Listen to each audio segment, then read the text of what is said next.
We're all familiar with the four guiding questions of a PLC, but if you teach advanced or accelerated math, one of the more pertinent questions is, what will we do if students already know it?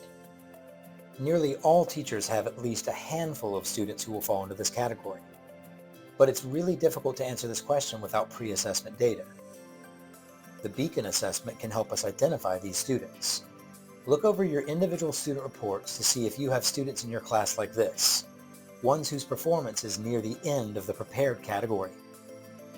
The higher the performance band value, the more likely it is that students are proficient in grade level skills as well as the content that is at least a grade level or two above.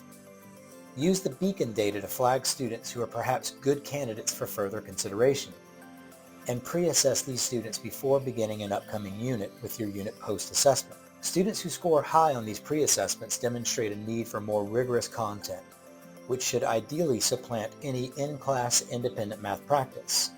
That's the math enrichment model we're currently using in grades 1 through 5 with Beast Academy. Now, let's look at some sample content across grades 6 through 8. Instead of routine content like this statistics problem inspired by the 6th grade Georgia DOE assessment guide, students who need more of a challenge can grapple with a problem like this one. The mean, median, and mode of the 5 numbers 5, 7, 8, A, and B are equal. Find all possible values of A plus B. Many students who have participated in competition math since 3rd grade will be familiar with most of the probability content in grade 7, so why not give them more complex problems like this one? A drawer contains 6 blue socks, 5 brown socks, and 7 gray socks. If I randomly pull out 3 socks, what is the probability that I have at least one matching pair? And the same goes with laws of exponents. If students can do this before the unit begins, they might find a greater challenge in tackling a problem like this. How many trailing zeros are in the product 8 to the power of 674 times 5 to the power of 2024? Thankfully, teachers will not need to create content for students who need math enrichment like this because Art of Problem Solving provides this solution through a product known as the AoPS ebooks and Alcumus. From now until the end of this school year, teachers may pilot these products with no strings attached. And in case you're wondering how these products can be implemented at your school, there are 3 different options available.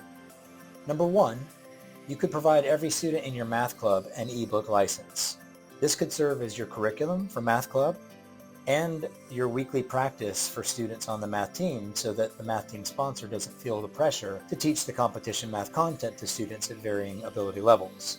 Number 2, provide an ebook license for students to use during a flex time segment, or perhaps consider creating a math enrichment class for students who are passionate about math and want to learn more advanced level math at their own pace. And finally, number 3, which is the long-term vision of the district, and that is to provide the ebooks and Alcumus as a Tier 1 classroom-based differentiation solution to students who demonstrate the need for enrichment. This vision is guided by NAGC's stance on enrichment and curriculum compacting. We shouldn't ask our strongest students to do more of the same stuff faster. Reading more books that are too easy and doing more math problems that have ceased being a challenge are killers of motivation and interest.